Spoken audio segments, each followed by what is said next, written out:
आज इस मुस्कुराते हुए चेहरे के साथ में एक ऐसी पॉजिटिव खबर आपके साथ शेयर करने जा रहा हूँ जम्मू से जुड़ी हुई, जिसे सुन करके आपका मन प्रफुल्लित हो उठेगा और गर्व महसूस करेंगे। और ये आप भी ये सोचने में विवश हो जाएंगे कि कहते हैं ना कि अगर आपकी अच्छी कमाई है तो भगवान आपको फल ज़रूर देता है।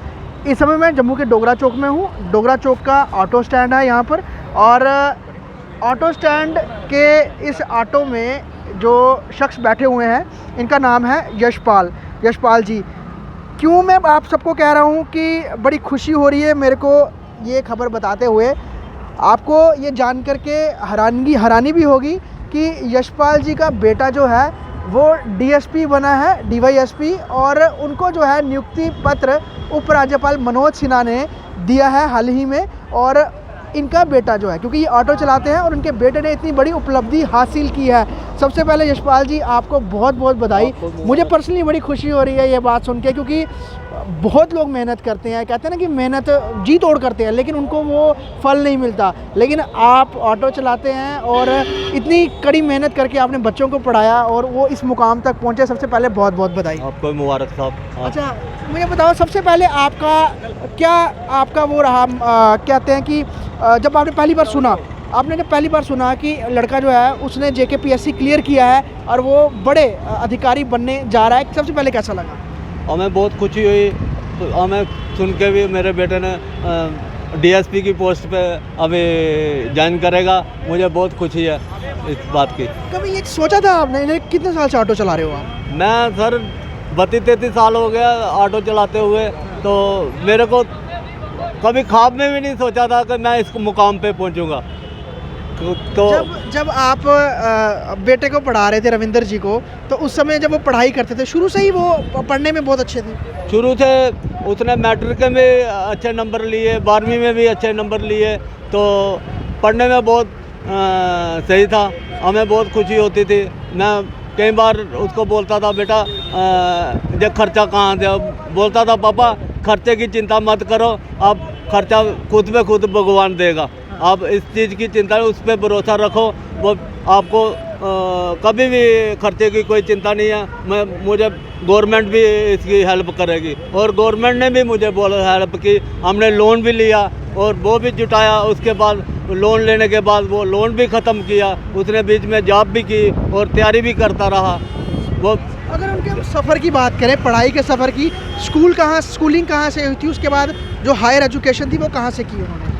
वो शुरू से लुथरा अकेडमी में पढ़ा। उधर मैट्रिक में जब पढ़ने लगा और उसके अच्छे नंबर, उसने 12वीं में भी 10वीं में भी डिस्टिंक्शन मारी और 12वीं में भी उसने डिस्टिंक्शन मारी। वो स्कूल वाले बोलने लगे हम इस बच्चे को जाने नहीं देंगे। मैं आप जाने नहीं दोगे तो हमारे पास पैसे नहीं है इतने। बोल रहा पैसे की कोई चिंता नहीं करना, आप तुम्हारा बेटा है इधर पढ़ रहा है, हमारे स्कूल का भी रोशन नाम कर रहा है जे, तो हमें पैसे की आप पैसे मत देना, वो बात नहीं है।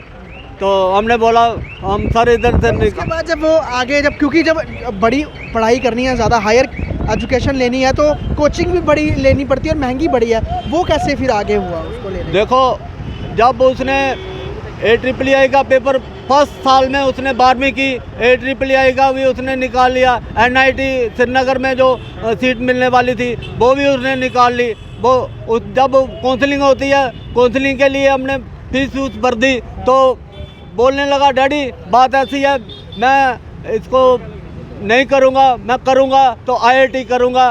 तो मैंने बोला बेटा तू बहुत खुशकिस्मत है कि तेरे पास पैसे के बिना ही तेरे को सीट मिल गई है। तो बोलने लगा डैडी मैं करूँगा तो IIT करूँगा, मैं 1 साल ड्रॉप करूँगा। फिर उसके बाद मेरे को बोलने लगा डैडी मैं दिल्ली में जाऊँगा। मैंने बोला यार दिल्ली में तू जाएगा, दिल्ली में कैसे जाएगा? बोलने लगा डैडी कोई बात नहीं।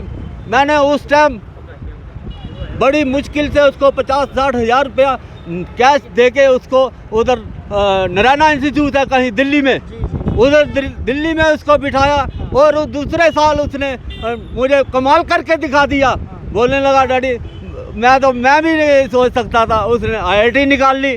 IIT निकालने के बाद फिर काउंसलिंग आ गई, फिर उसने और दोनों पेपर AIII और उसका NIT जो कॉलेज होते हैं दोनों उसने निकाल लिए, IIT भी निकाल ली।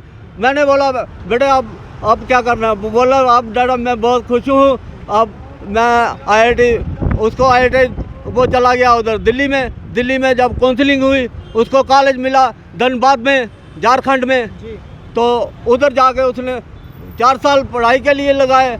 वो उस टाइम गवर्नमेंट से हमने लोन लेके उसने उसके बाद पढ़ाई पूरी करके उसके बाद उसने अच्छी जॉब नहीं मिली। बोलने लगा डैडी मैं अब क्या करूँगा, अभी अच्छी जॉब नहीं मिल रही, अगर जॉब करूँगा भी तो थोड़े पैसे से काम नहीं चलेगा। उसने 6 महीने के लिए फिर बेंगलोर चला गया। बेंगलोर में जाने के बाद उसने उधर बैठ गया। उसके दोस्त लड़के थे वो बहुत अच्छी पोस्टें पे थे।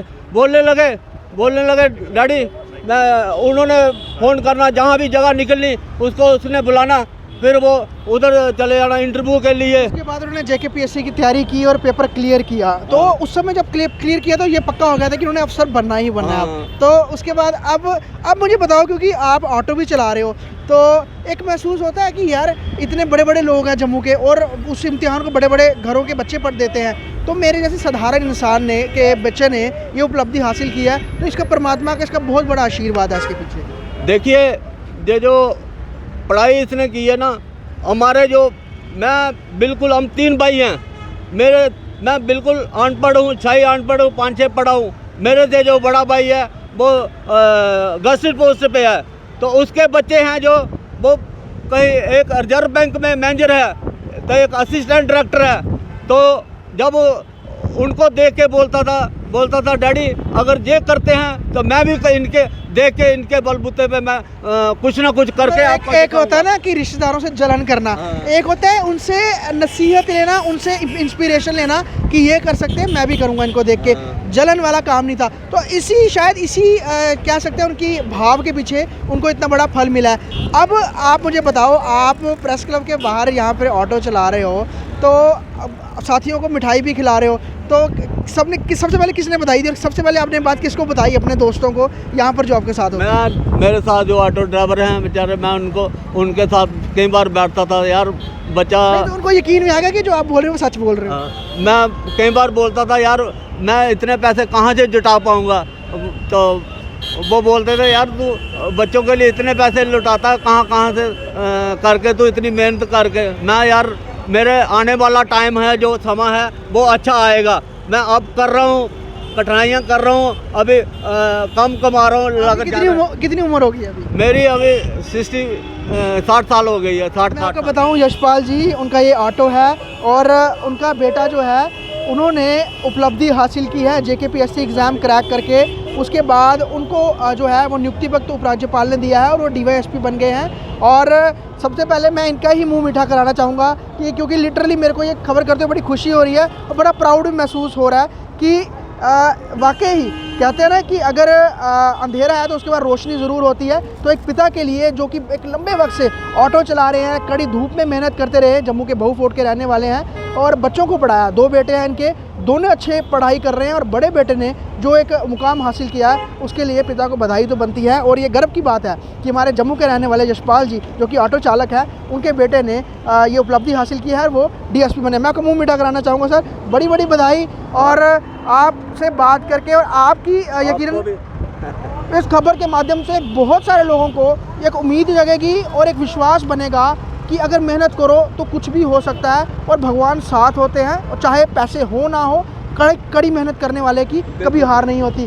तो एक बार मैं आपको ये खबर के साथ छोड़ के जा रहा हूँ और यकीन मानिए आपको भी बड़ी खुशी हो रही है खबर देखकर और आप कमेंट्स के ज़रिए यशपाल जी को बधाई ज़रूर दें, क्योंकि इनके बेटे ने जो उपलब्धि हासिल की है वो यकीनन बहुत काबिल तारीफ़ है और इंस्पिरेशन भी है लाखों करोड़ों युवाओं के लिए कि अगर वो फोकस्ड हो तो वो कोई भी अचीवमेंट हासिल कर सकते हैं। ये मैटर नहीं करता कि उनकी फाइनेंशियली बैकग्राउंड कैसा है, अगर वो अच्छा करने वाले हैं तो यकीनन उनको सफलता ज़रूर मिलेगी, जैसे यशपाल जी के बेटे को मिली है। जम्मू से कौश पटेल की रिपोर्ट।